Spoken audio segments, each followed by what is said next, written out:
Lopez Holdings, lumakas ang kita dahil sa pagbawas ng pagkalugi ng ABS-CBN.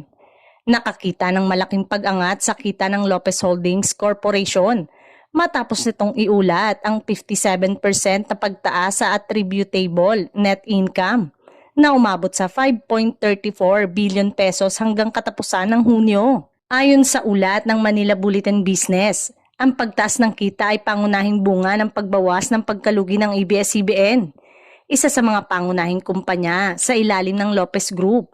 Ang kumpanya ng media ay matagal nang humaharap sa hamon simula nang mawala ng prangkisa noong 2020.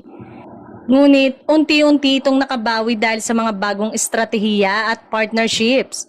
Bagamat wala pa rin itong prangkisa, patuloy ang ABS-CBN sa paghahanap ng paraan upang makapaghatid ng balita, entertainment at serbisyo sa publiko.